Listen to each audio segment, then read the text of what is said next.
¿Cuál es el próximo número en la siguiente secuencia? 2, 4, 8, 16, 32. Si un triángulo tiene un ángulo recto 90 grados, ¿qué tipo de triángulo es? Empiezo a grabar entonces. ¿Cómo están todos, todas, todes? Como ya les saludé. Buenas noches. Eh, Hoy arrancamos un nuevo práctico. Ya están corregidos los prácticos 10 y 11. Están corregidos los exámenes flotantes.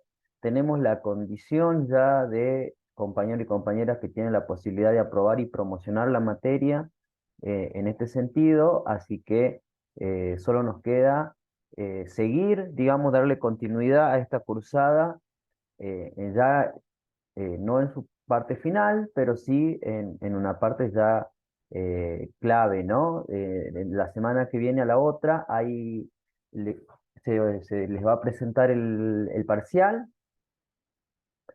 número 3 con todos los contenidos de la unidad 3 y luego tenemos los contenidos de la unidad 4 a partir de este tercer parcial y en consecuencia eh, un trabajo integrador final, ¿no?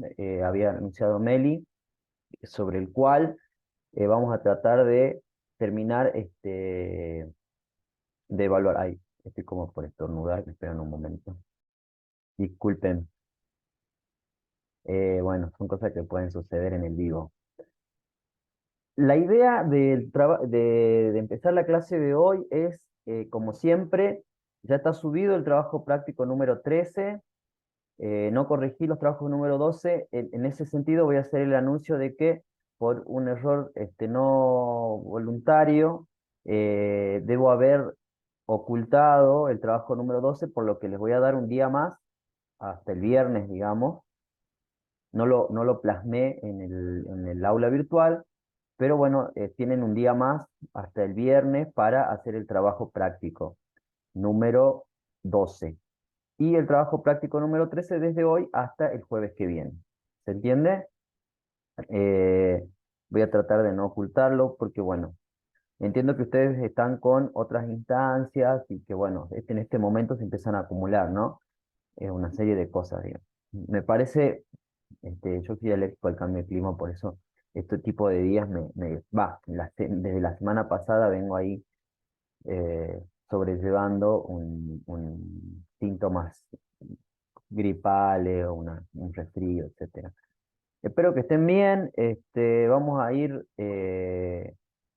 directo a la consigna y luego vamos a hacer un pequeño desarrollo principalmente relacionado o sea, la idea de la clase de hoy es ver la consigna y después hacer un desarrollo principalmente relacionado al texto de Sandra Chaer, este, porque si bien los textos de Rouco y de Stefanoni nos dan herramientas para hacer el trabajo práctico, han tenido mayor desarrollo en la clase de Meli.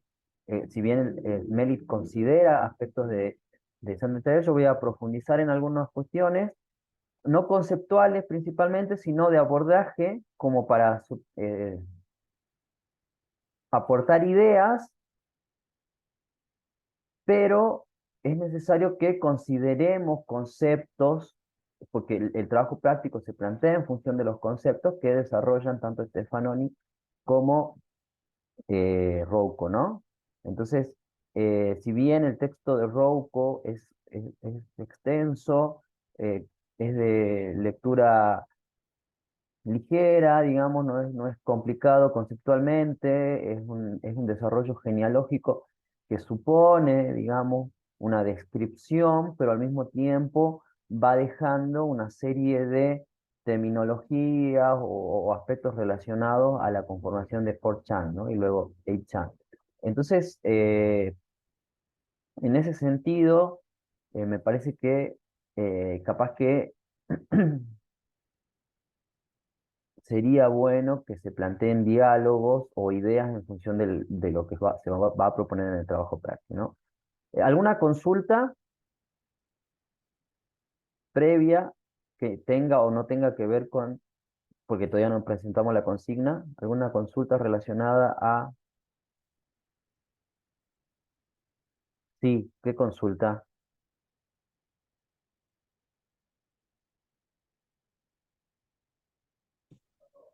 Profe, buenas noches. Hola, Pati. Tengo una duda con respecto a la segunda parte del trabajo práctico número 12. Bien, decime. A ver, voy a leerla para plantearle, pues no sé cómo encararla. O sea, Bien, la primera parte está hecha, pero no sé cómo encarar la segunda parte, donde dice que clasifiquemos. A ver, voy a leer. sí. Eh, a ver, un segundito. Ya lo mismo, leer aquí abajo. Acá lo tengo abierto. ¿Querés que lo ponga y lo visibilice? A ver, acá entré. En función de los resultados, considere qué dirección toman las publicaciones y posteos recolectados, organice en grupos qué temas se De visibiliza. temas que se O sea, visibilizan. sí, Sí. o sea, en base a los hashtags que encontramos, no Claro, entiendo bien. el hashtag supone no el sentido en sí mismo, sino un contenido posterior, ¿no? Esto se trabaja actual. Digo, la red social donde preponderantemente se utilizan los hashtags es X ahora, ¿no? Ya no es Twitter, el ex Twitter, este, es donde preponderantemente se utilizan, digo. A partir de esto, a partir de la utilización de un hashtag, se supone una direccionalidad a un grupo de personas que aportan, dialogan, debaten en función de esa temática. ¿Se entiende la idea? Vamos bien. Decime si no se entiende algo, ¿no? En función de esto, se elaboran, digamos, discursos acotados claramente por la dinámica que tiene la red social y que van a dirigir, por ejemplo, digo, hashtag abajo la reforma. Y puedo hablar del gobierno, puedo hablar de la represión como cosas distintas, digo, como hacia dónde vamos, puedo hablar de la policía, puedo hablar del gobernador, que no es lo mismo hablar del gobierno, puedo hablar de la lucha docente, puedo hablar de... Y en ese sentido, considerando los textos que trabajamos la semana pasada, esto también se puede direccionar para el lado, si se quiere, opuesto, ¿no? A lo que indicaría el hashtag. Digo, abajo la reforma y hablar, digamos, en contra de la lucha docente o en contra de la lucha de los pueblos originarios. Digo, cómo se va constituyendo el discurso alrededor de esos hashtags. Esa es la idea. Entonces, la intención sería que en el discurso podamos identificar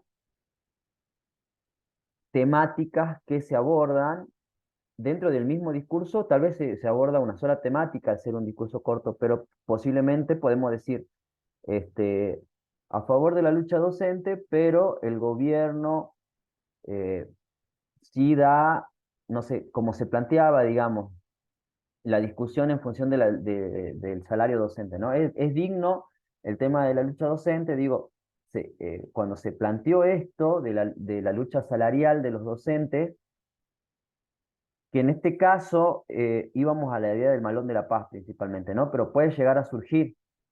El trabajo no estaba direccionado hacia la lucha docente, pero cuando planteamos un hashtag abajo de la reforma, podía surgir el tema de la lucha docente, no sé si se entiende. Pero habían discursos de eh, militancias, entiendo yo, o grupos eh, adeptos al gobierno que decían, adhiero a la lucha docente, pero esta no es la forma, no a la violencia, digo, hashtag, no sé. Pasa que yo lo hice en Instagram, porque Twitter Bien, no la estoy usando y no me acuerdo ni la clave. Entonces, sí, lo mío fue buscar en Instagram y sí, habían muchos videos y habían fotos, pero no entendía bien qué es lo que tenía que hacer con eso. O sea, solamente hice capturas con los distintos hashtags, porque nos en tres, pero no sabía cómo querían que los clasificara, eso es lo que no entendía.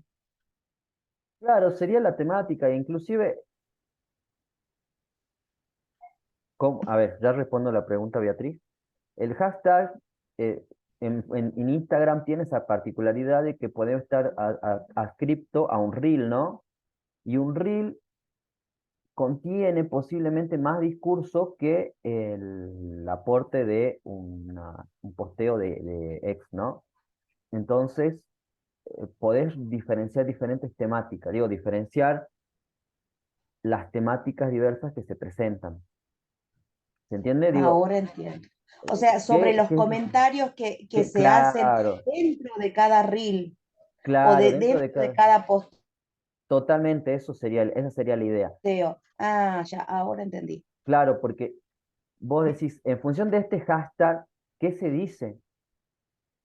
Porque si se Ah, usa el hashtag para lo que supuestamente se lo configuró, digo, estos hashtags no es que se me ocurrieron a mí espontáneamente, sino que están relacionados, yo lo consulté con gente que está en el espacio, digamos, y me dicen, estos hashtags usamos nosotros. Ahora, que ustedes propongan estos hashtags, digo, nosotros, X personas, X grupo, proponga este hashtag, indica que necesariamente se va a usar para lo que uno supone que tendría que, o se puede configurar hacia otro lado. Digo, ahí entran los conflictos de la gubernamentalidad de los que hablábamos en la clase anterior. perfecto, profe, muchas gracias. Con esto ya puedo encarar mejor esa parte que estaba un poco perdida. Gracias. Bueno, gracias a vos por la consulta, creo que les sirve a tus compañeros en forma general. De todas maneras, como les dije, tienen hasta el viernes, así que bueno. Dice, profe, hashtag tiene que estar direccionado en forma general. ¿Qué quiere decir esa pregunta? En forma general, ¿en qué sentido?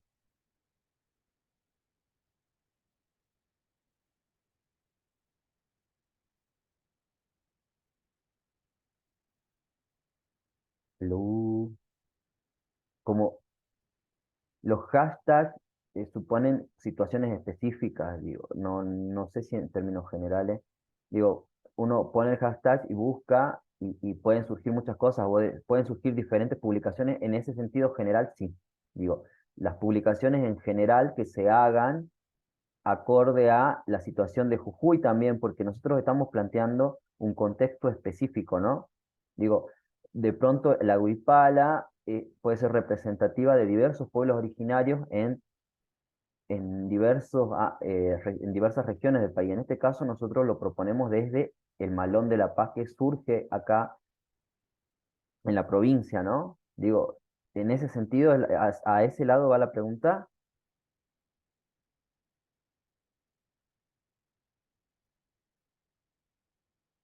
Bueno, bueno, sí, no, es relacionado a las cuestiones específicas o a los conflictos sociales que tienen lugar en la provincia.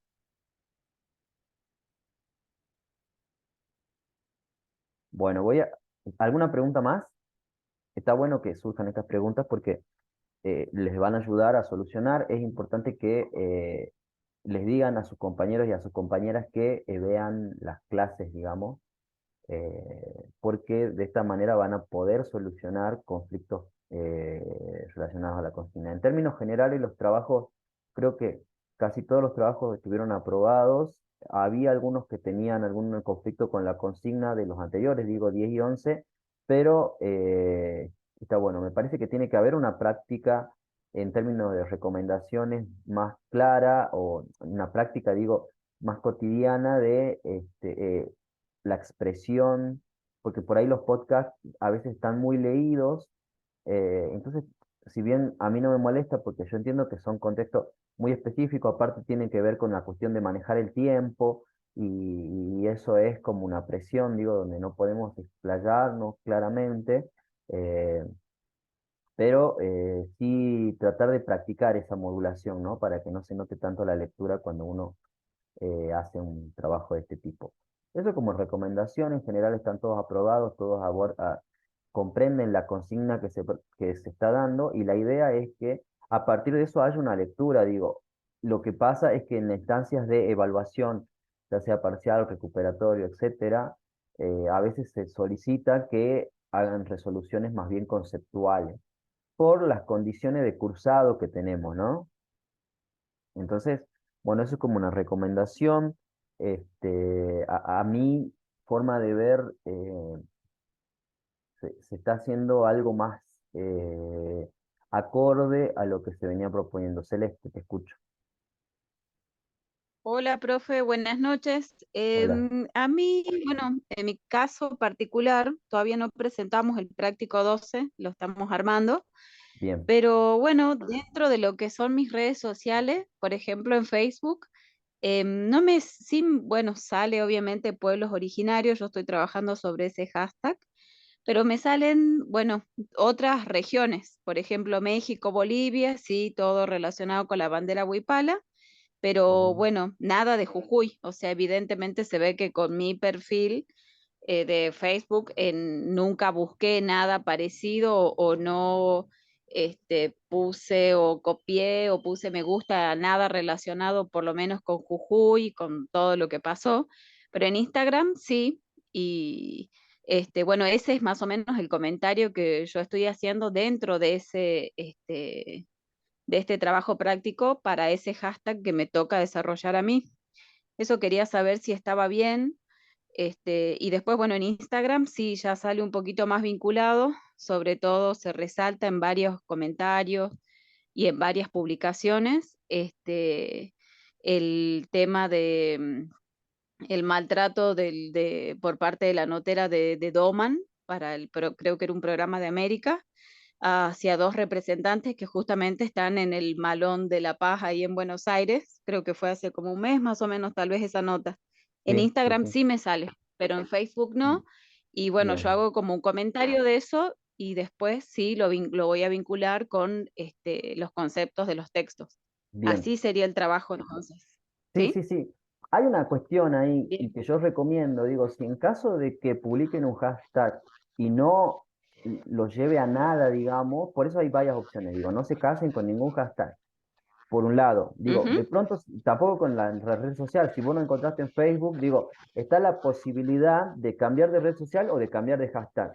Digo, Bien. cualquiera de las dos es Ujú. válida, no hay inconveniente en que si vos encontraste en Instagram, listo, y te sirve, es suficiente, digamos. Me parece que la idea es, aparte, es un trabajo acotado, ¿no? No tiene, digo, en términos de requerimiento, no se les pide que hagan un desarrollo extenso. Posiblemente podamos Ujú. ahondar posteriormente esto.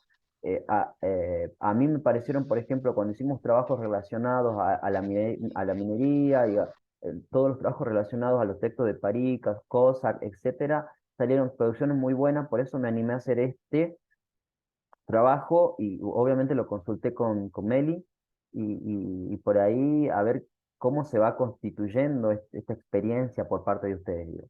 Está bueno porque aparte ustedes van a tener contacto con este tipo de artefactos, digamos, de la cultura digital constantemente, ¿no? Digo, es parte de la carrera tener ese contacto, ese conocimiento, digo, así como plantea sus clases Meli, que para mí están en función de diversas narrativas, de relatos, de situaciones, ustedes van a poder conocer diferentes situaciones a partir de todo esto, ¿no? Es un poco tratar de articular lo conceptual que está en los textos, pero que está también en esos relatos que plantea Meli, y lo que sucede acá en los trabajos prácticos, donde se intenta poner la experiencia de cada uno de ustedes. Y acá, esto que vos traes a tema, entra en parte de lo que es la clase de hoy. Y ya lo vamos a desarrollar. Eh, bueno, nada, gracias por el aporte. ¿Alguna consulta más? O entramos en el trabajo 13, que es capaz que más complejo que el 12. Pero quisiera pensar que no. Pensar que podemos llegar a cumplirlo sin problema. De todas maneras, está abierta la cuestión de consulta, capaz que dé hasta el viernes también de que viene para que haya este tipo de interacción entre nosotros antes de la presentación final. Bueno, comparto la consigna.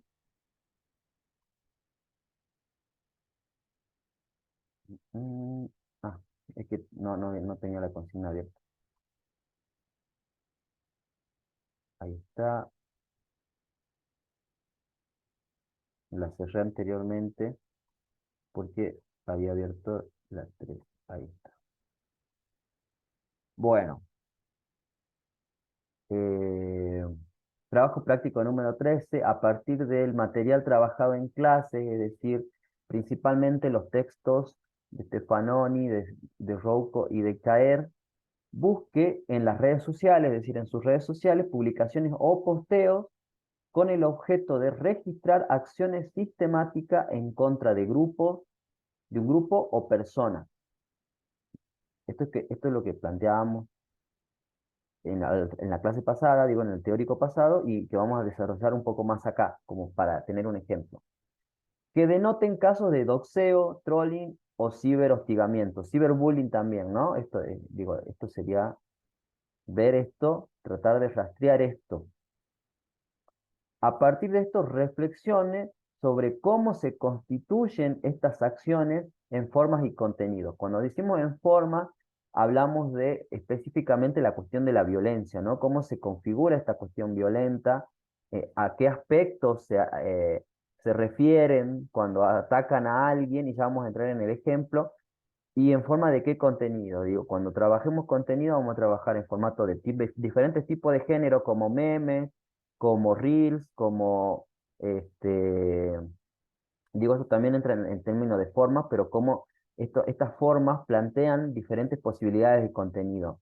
Hace rato decíamos que en un posteo de X es difícil comprender mayor cantidad de contenido en relación con un reel, por ejemplo, ¿no?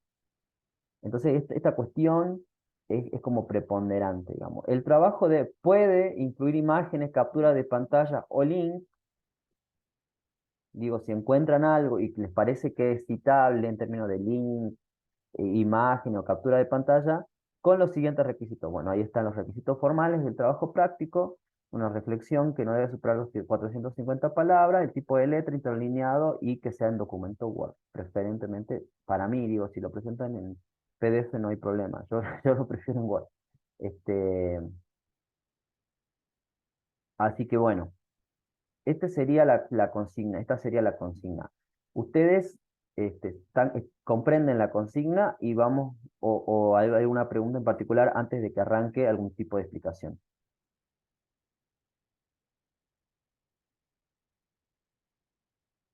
No veo consultas. Bueno, arrancamos entonces con la propuesta. Esto yo lo voy a... ¿Cierro la consigna o la dejo ahí abierta para que la revisen? Igual está publicada ya en el aula virtual, ¿no? Eh, bueno, yo les decía hace rato, Meli ahondó principalmente en los textos de Stefanoni y de Rouco, que me parece que son textos preponderantes para leer en este sentido a la hora de desarrollar el trabajo práctico, pero Sandra Chaer, que escribió "Es posible debatir en medio de los discursos de odio", una pregunta, digo, activismo feminista y grupos antiderechos en el cono sur de América Latina, ¿no? Esta publicación se realiza en el año 2021, es decir, tiene relativa actualidad y es posterior, ¿no?, al ámbito de la pandemia, la publicación por lo menos. Entonces, yo tomaba este texto como ejemplo porque hace un desarrollo. Yo no pretendo que hagan un desarrollo similar a Alessandra, porque es un trabajo mucho más elaborado, pero sí que tomen algunas referencias de cómo ella plantea su trabajo, ¿no? Entonces, ella primero que nada plantea la relación que sugiere o que se da o que tiene lugar en las redes sociales, decíamos, a partir de los discursos violentos o discriminatorios, como tema central de su investigación, y considera específicamente la violencia digital de género, ¿no? Sobre esta cuestión específica trabaja.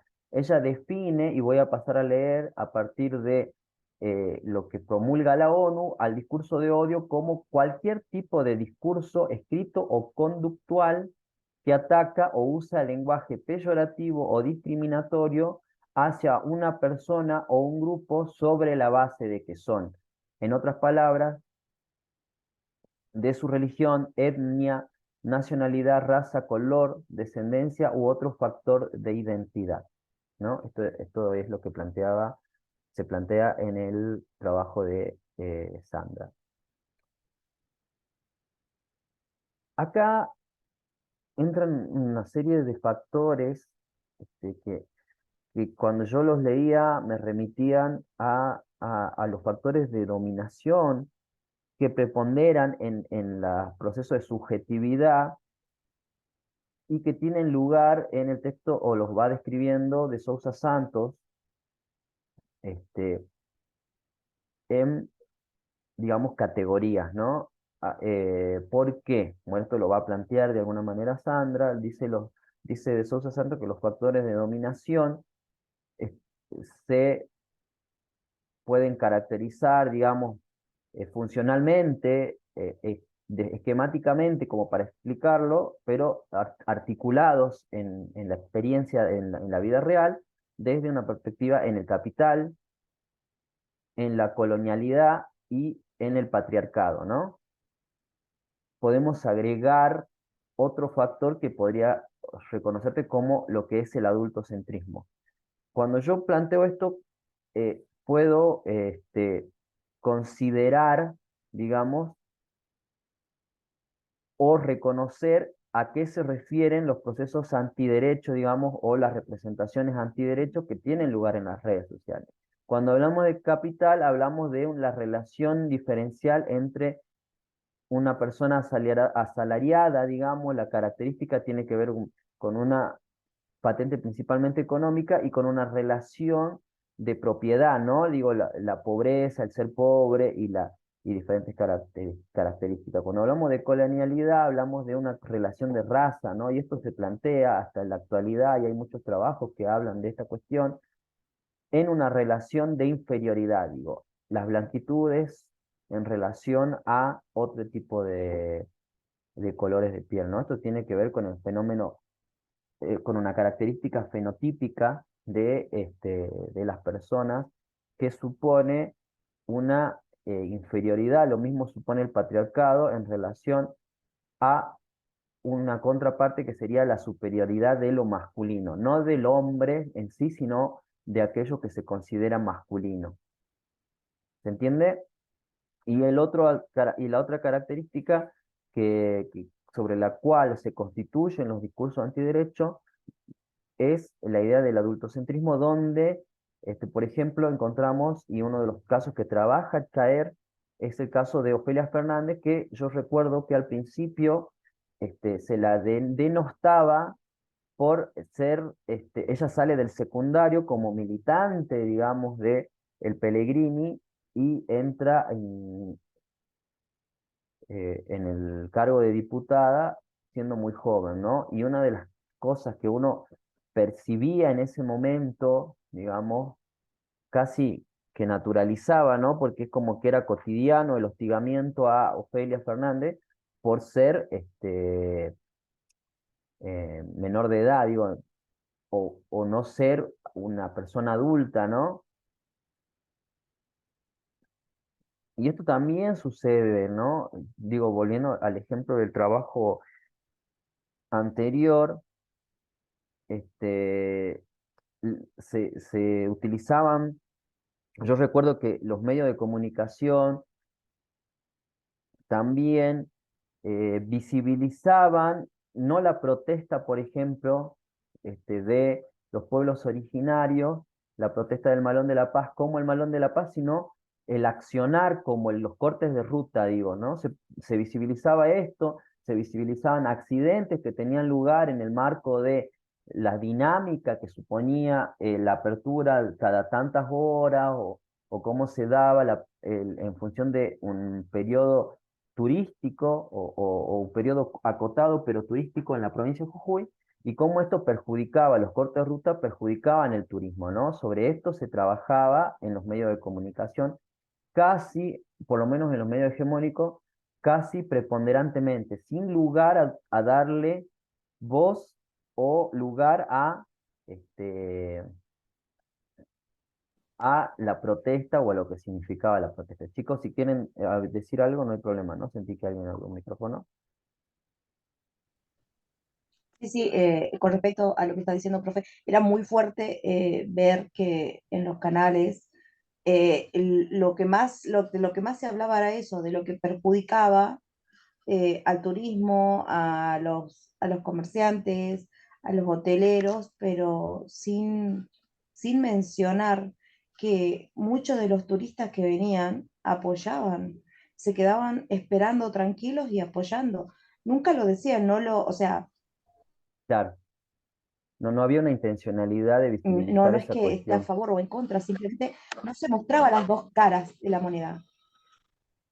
Que tiene, ¿no? Su contraparte eso de las dos caras, ¿no? Después lo trabajan, lo charlamos un ratito, pero sí es verdad que no se veía, digo, es necesario también entender cómo trabaja esta dinámica, ¿no?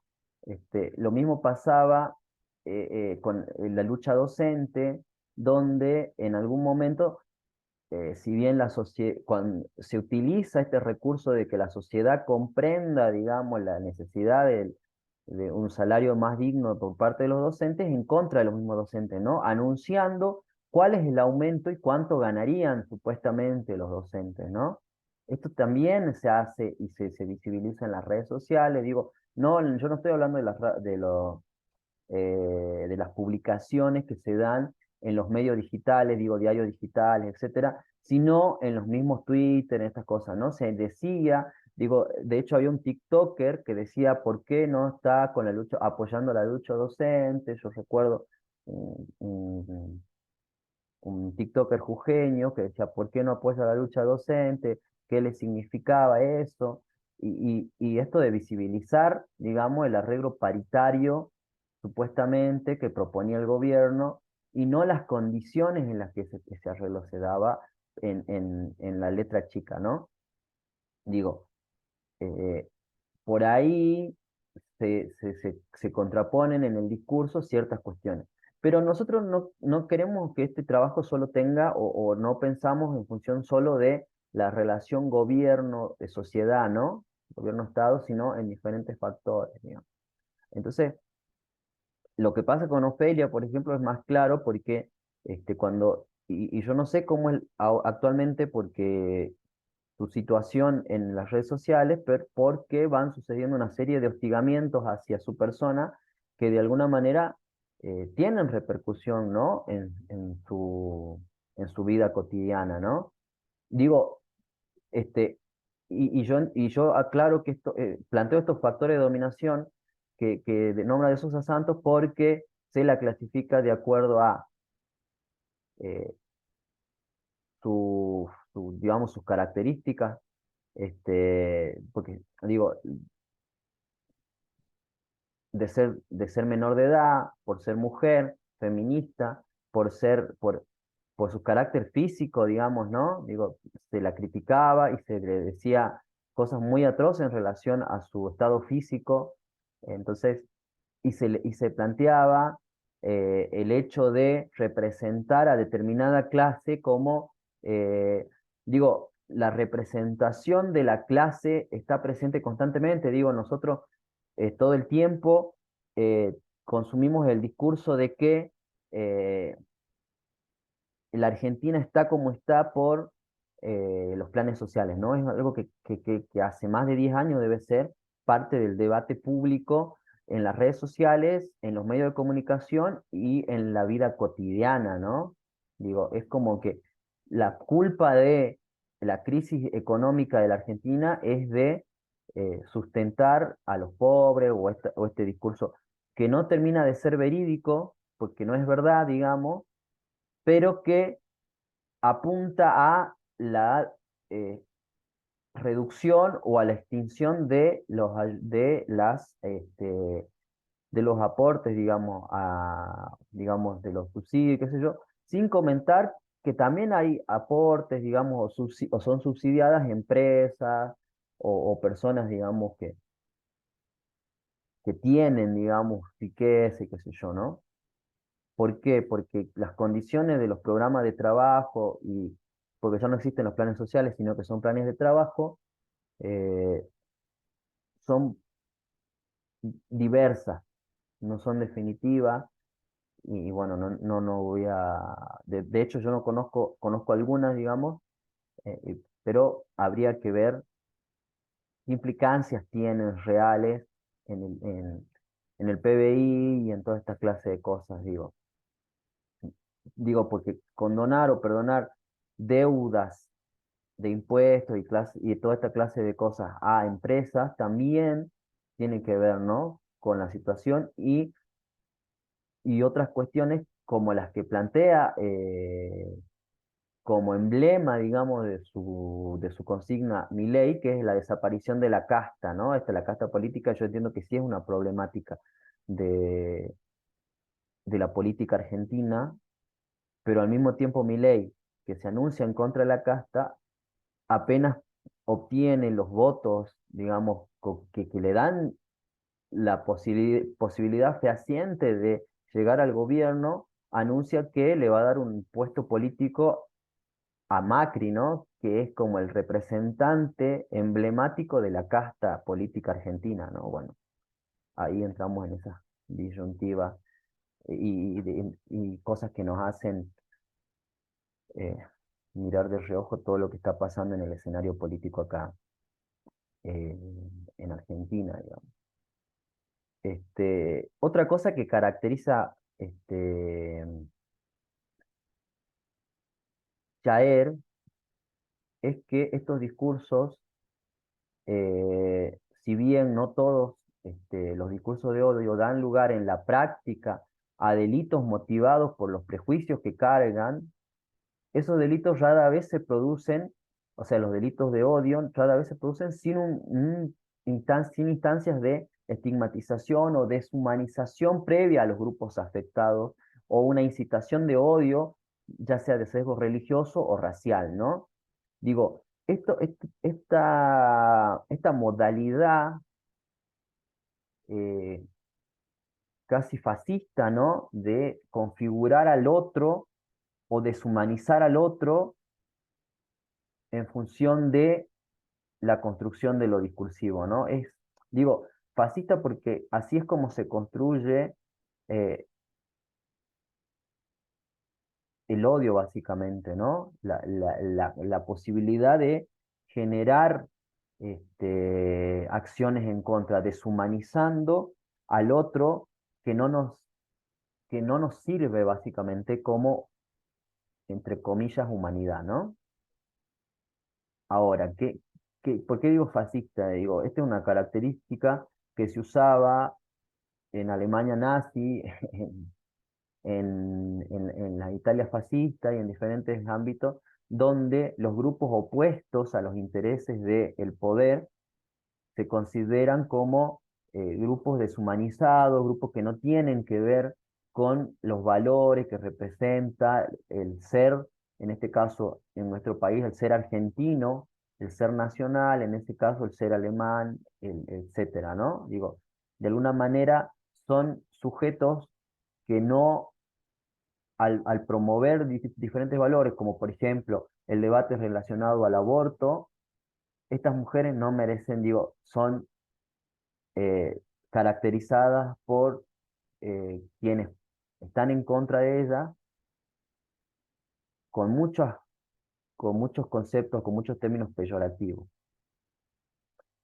Eh, Esto genera, digamos, el uso de estos términos, el uso de esta dinámica, genera una polarización entre los grupos activistas y los grupos antiderechos, que así son denominados precisamente en el texto de Chaer, este, casi en todas sus formas, ¿no? Cuando pensamos en la cuestión de género, por ahí a mí se me venía a la cabeza también la necesidad de ampliar el espectro, ¿no? No tiene que ver solamente con eh, lo que la mujer específicamente, sino con todo lo que no es masculino, ¿no? Entonces, entran todo el colectivo LGTBIQ+, y por ejemplo, la constante, el constante, y acá entra como un ejemplo, ¿no? El hostigamiento que sufre desde diferentes agentes o de diferentes lugares, Florencia de la B, ¿no? Florencia de la B, desde que tengo memoria yo, eh, ha sufrido hostigamiento por ser una mujer trans, ¿no? O militancias muy específicas como el de las actrices argentinas, Telma Fardín, Calú Rivero, me venían a la cabeza, digo, en su momento han tenido que ver con este tipo de, o han tenido que lidiar con este tipo de hostigamiento, ¿no? Se va entendiendo un poco por dónde va la idea de buscar o encontrar este tipo de cosas dentro de, esto ya no sería circunscripto a la provincia de Jujuy, no lo puse así, no puse la consigna de esa manera porque entiendo que va a ser más sencillo pensarlo desde un ámbito nacional, ¿no? Desde un ámbito en que nosotros podamos discernir este tipo de acciones, no como lo hace caer, pero sí tomando algunos requerimientos. Sería importante que podamos leer y estar en relación con este tema. ¿Alguna consulta ahí? ¿Cómo vamos?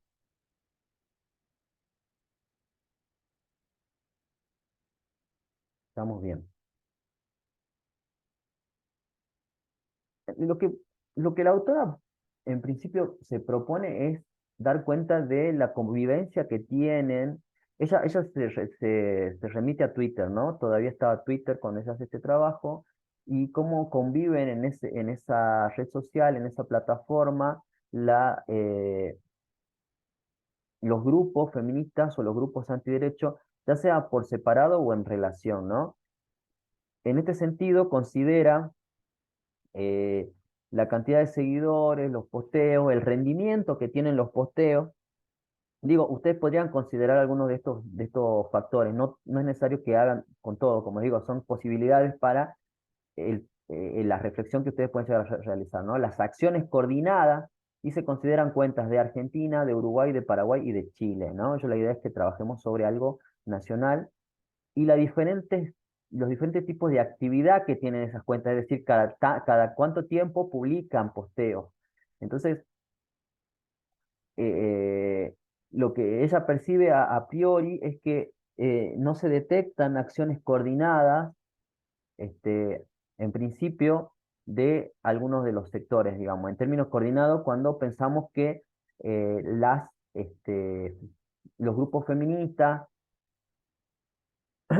o los grupos antiderechos de los diferentes países que ya trabajan tengan acciones coordinadas, pero sí se perciben consignas similares, como por ejemplo en el grupo del antiderecho, esto de que no se metan con los mis hijos, era uno de los hashtags o uno de las consignas que se trabajaban, y que se coordinan más bien en forma de estrategias y conforme a las diferentes coyunturas. Digo, en Argentina nosotros percibíamos diferentes fechas como el 3 de junio, el 25 de noviembre, el 19F, digo, toda una serie de situaciones específicas que tenían que ver con la promulgación de la ley del derecho y la no violencia a la mujer, etcétera, ¿no?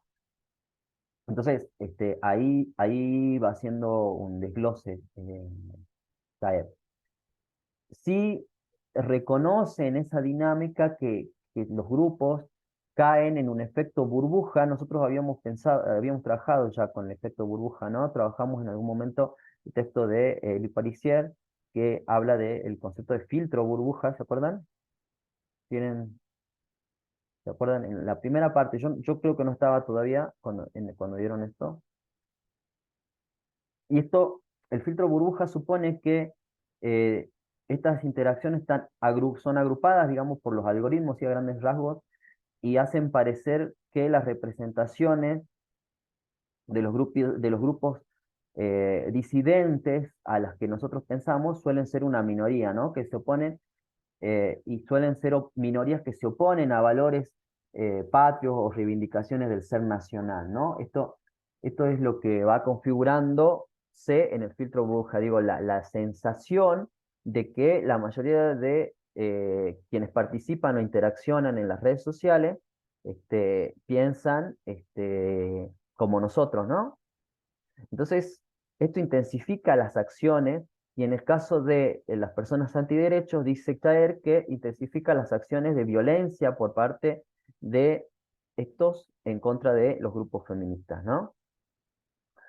Eh, Mary hablaba de un poco de esto y del efecto que tiene, digamos, 4chan, perdón, y de que cómo puede conducir de alguna manera a acciones violentas, atentados, etcétera, o inclusive lo que pasa, digamos, en el Capitolio en Estados Unidos en su momento, en la derrota de Trump, o el mismo atentado que sufre la expresidenta Cristina, ¿no? Y cómo se configura esto también perdón, cómo se ve o cómo se visibiliza esto en los medios tradicionales, ¿no? ¿Cómo vamos? Por ahí yo me siento solo y pregunto qué onda.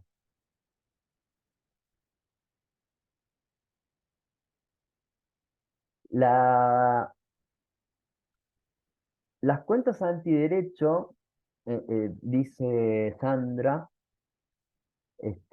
duplican en rendimiento a las cuentas feministas, ¿no? Tienen mejor llegada, son más populares en las redes y, y articulan de forma más clara, digamos, están, si se quiere, más organizados, digamos, en sus publicaciones y en las formas en las que se pronuncian, ¿no? No obstante, esto no genera que, por ejemplo, las cuentas feministas encuentren menos oposición a sus posteos o sean menos discutidas, ¿no? Si bien las cuentas de antiderechos tienen eh, más tweets, más me gusta y más retweets, digo, ¿no? Ahí es digamos, una cuestión clave. Otra cosa que plantea, y esto me remite a la cuestión que hace rato mencionaba Celeste, es que las redes sociales que se utilizan para este activismo son principalmente Twitter e Instagram. Es decir, Facebook ha perdido en el ámbito del debate político algunos rasgos, ¿no? Facebook no es la principal plataforma a través de la cual se generan estos activismos, por lo menos en el trabajo que realiza Sandra. Eh, Esto para los activismos, ¿no? Y para los grupos de antiderechos se ve un trabajo más articulado entre las diferentes plataformas, eh, yo tengo la esperanza de que me digan algo. En las diferentes plataformas con circulación en las redes de diferente manera, ¿no? Es necesario también destacar la aparición del consumo por parte de las juventudes, de YouTube o TikTok, ¿no? Es paradigmático, por ejemplo, el uso de TikTok antes de las elecciones por parte de La Libertad Avanza, sí, no sé quién quiere hablar,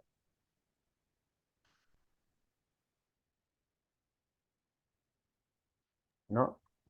Ahí otro mensaje.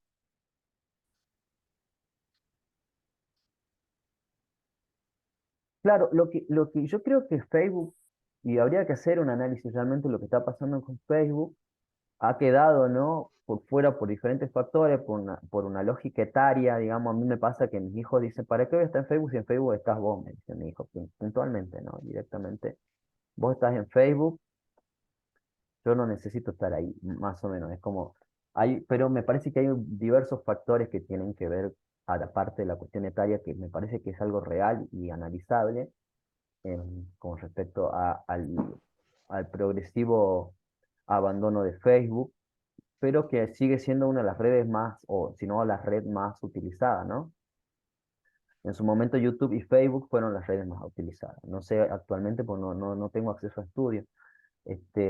Yo decía que es paradigmático el uso de los libertarios de la red social TikTok, en la que se fueron construyendo y llegando a las juventudes de manera concreta, y esta confrontación tomó parte de eh, Unión por la Patria, por ejemplo, de manera tardía, ¿no? Luego de los resultados de las elecciones se dio lugar a un debate puntual en relación a esto. No sé si alguien está...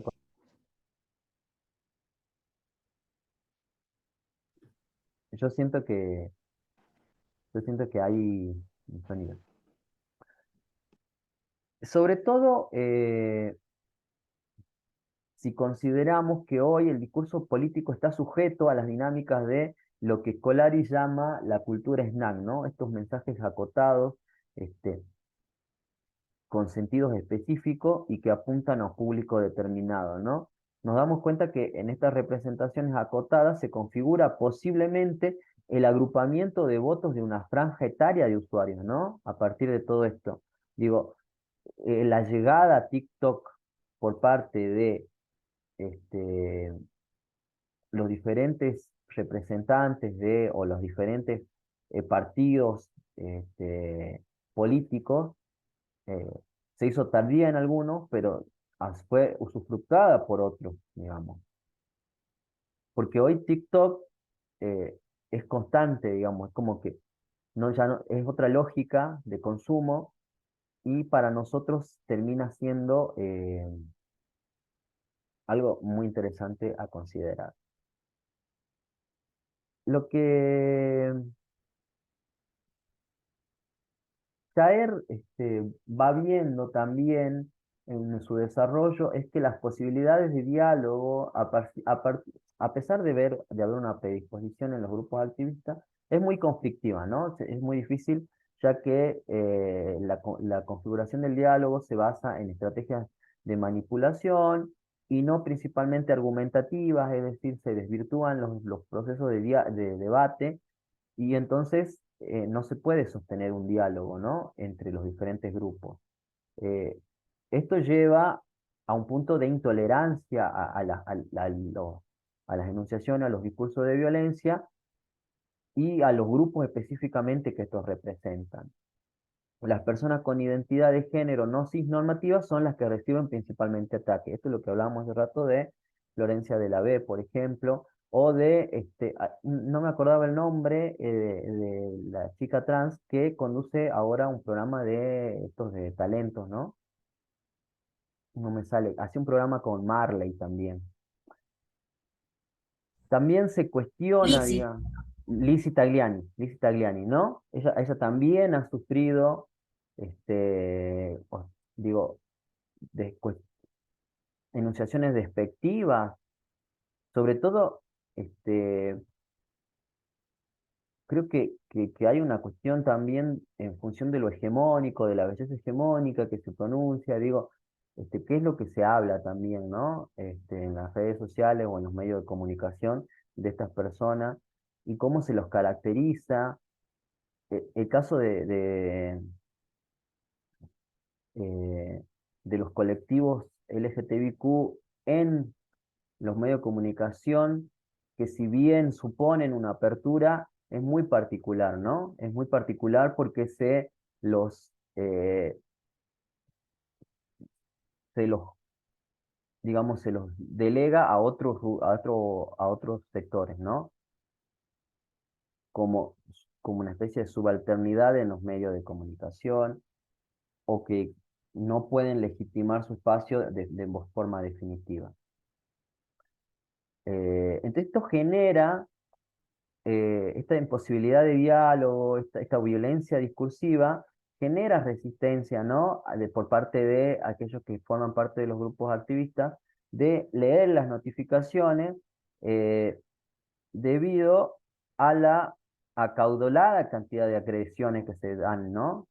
Imposibilitando posteriormente la interacción con los grupos que sí están acordes a ello. Digo, uno publica, digo, el caso de Ofelia Fernández puntualmente, ella publicaba y recibía agresiones constantemente al punto tal de que ya no daba lugar a las notificaciones, no da lugar a la interacción con el público en términos generales, porque no puede estar bloqueando, entiendo yo, a cada una de las personas, porque como es sistemático, digo, no son 10 personas las que te atacan, ¿no? Son cientos o no sé. Entonces, esto hace que directamente se corte la interacción, ¿no? Se bloquean los chats, se bloquean las posibilidades de interactuar hasta con las personas que piensan igual. Entonces, eso también me parece que tiene que ver con la posibilidad de actividades articuladas desde las redes sociales, ¿no? Desde las redes sociales eh, eh, se hace muy difícil cuando hay que lidiar con estos discursos del odio, ¿no? Este, cuando yo creo que algo, esto tiene efecto también, ¿no? En la vida cotidiana, digamos, en lo fáctico, cuando uno se cruza, digo, con gente que carga con discursos de odio constantemente y luego se victimiza en la vida real. Digo, cuando uno tolera ciertas cosas y después en un momento, o sea, digo, creo que la violencia simbólica que se genera en las redes sociales genera una reacción también, ¿no? Y esa reacción es visibilizada a veces como violencia. Esto pasó, y es un criterio muy personal, cuando pasó el otro día con lo de la libertad avanza en la universidad pública, en la UNJU.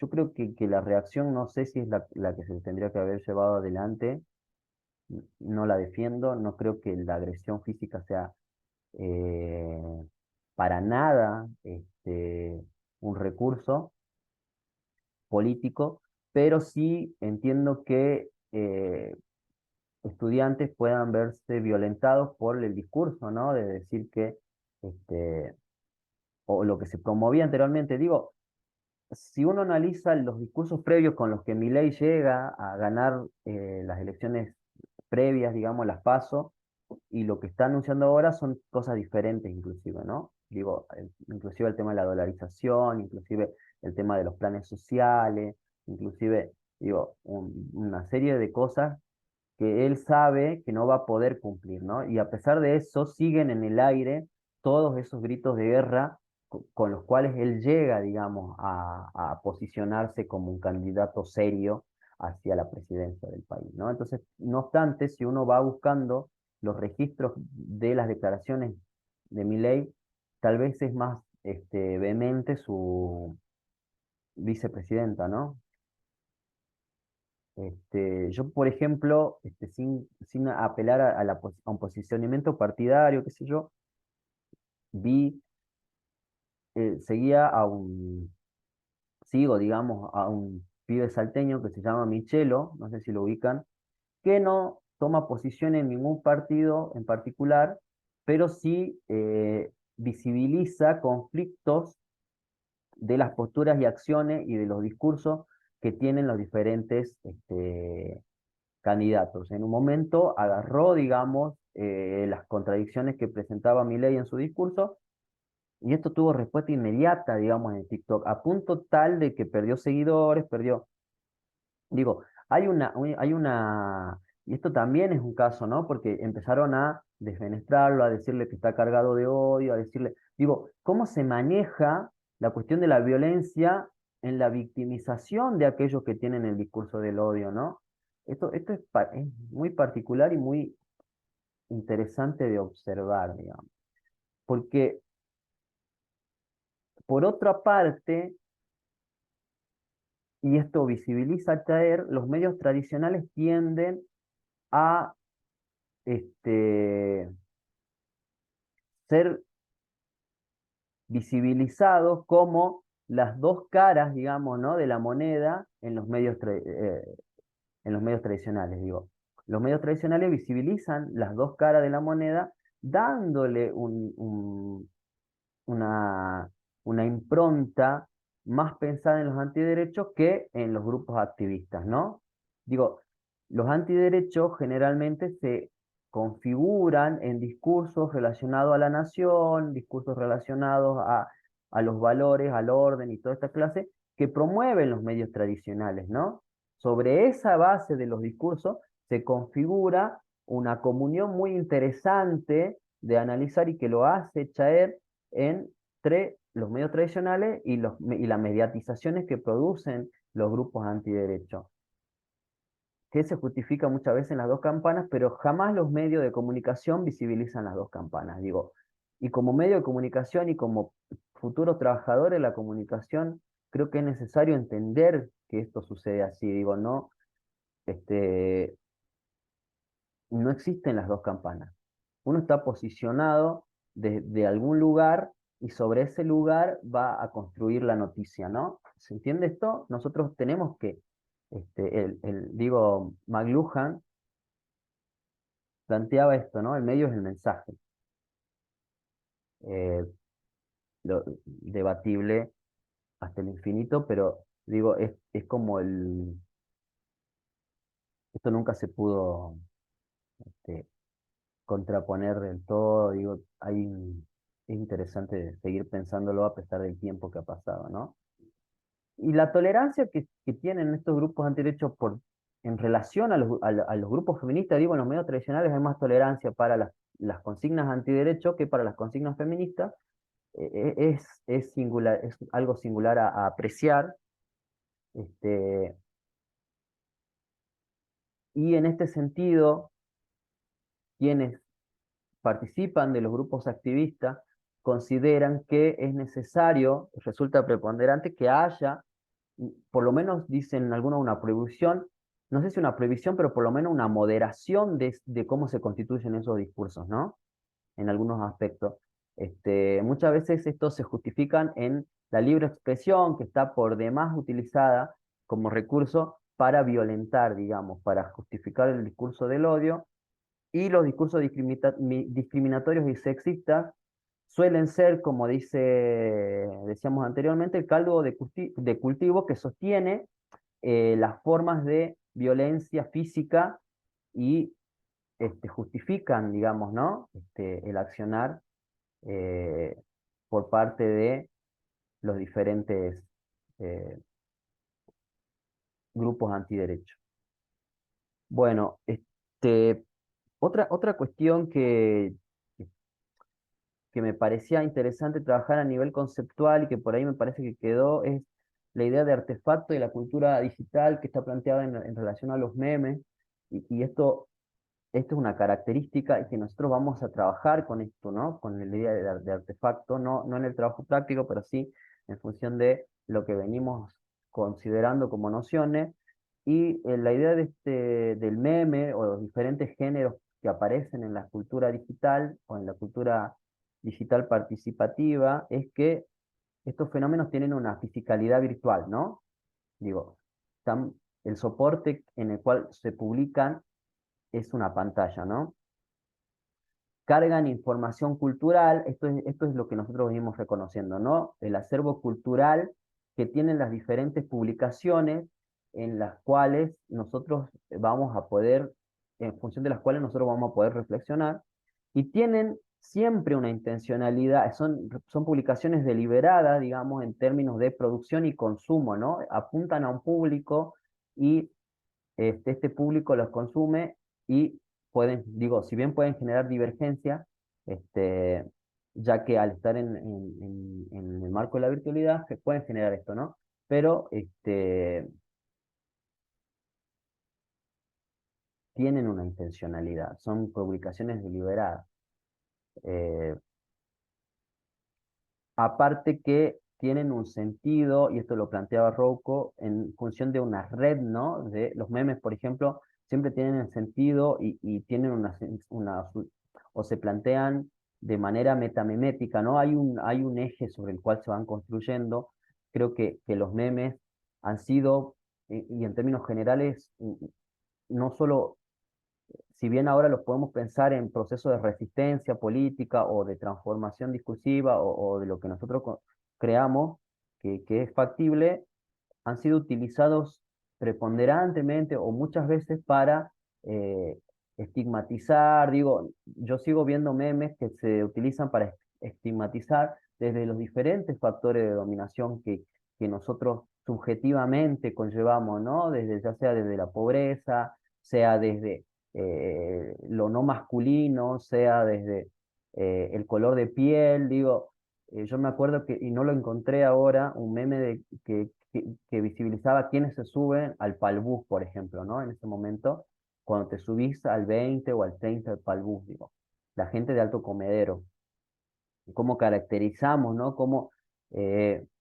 racializamos la clase o enclasamos, creo que así es la palabra, la racialidad, ¿no?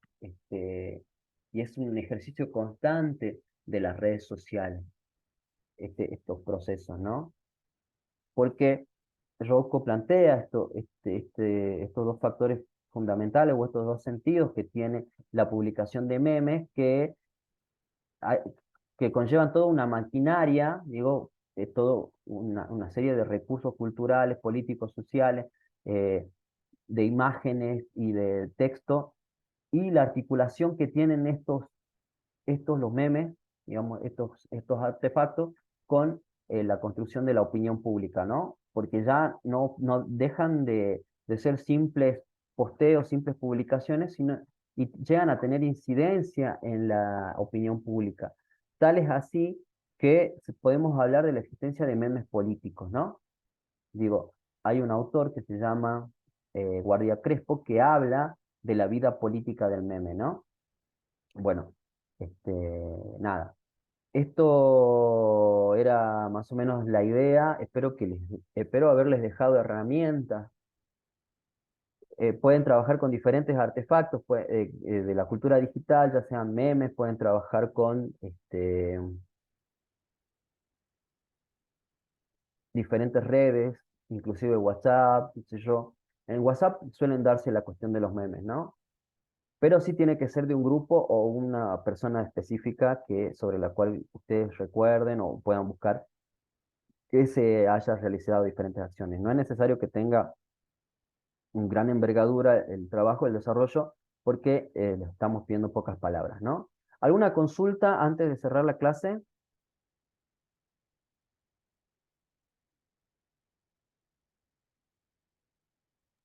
Profe, Sí. instancia de recuperación de prácticos, que estoy con el tiempo molidísima. Estamos con todas las materias a full, ¿no? Pero bueno, para poder recuperar algunos prácticos que me haya faltado entregar. Vengo bien con la asistencia, aprobé los dos parciales, venía bien con los prácticos hasta ahora. Bien, Nati. Yo voy a dar, entiendo yo, la semana del parcial, o sea, seguro, posiblemente la semana del parcial no haya clase de prácticos, eso no lo charlé todavía con Meli. Entonces, esa instancia, digo, después del parcial, hasta el otro lunes, por lo menos, o hasta el otro miércoles, para hacer recuperatorio de los trabajos que llevemos hasta ese momento. Seguramente llegaremos hasta el 14. Venimos desde el 10. Del 10 al 14, si es que no hay inconveniente la semana que viene, en esa semana también va a ser las jornadas de regionales de investigación, ¿no? Seguramente no habrá clases este miércoles. En esa fecha seguramente vamos a tener recuperatorio del 10 al 14. Muchas gracias. No hay por qué. Y luego, si es necesario, habilitaremos, si es que capaz que queden dos trabajos prácticos, uno o dos trabajos prácticos, ya veremos si es necesario habilitar.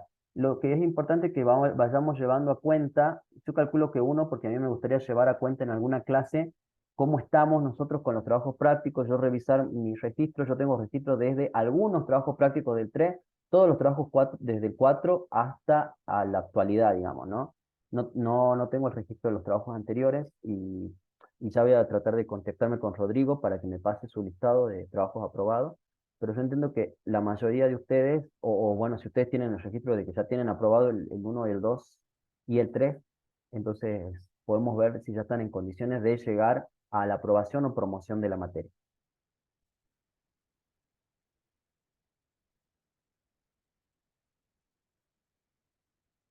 Para la promoción 80 y para probar, digamos, y luego tener la posibilidad de regularizar y rendir un final es 60, entiendo yo, que es lo que normalmente se solicita.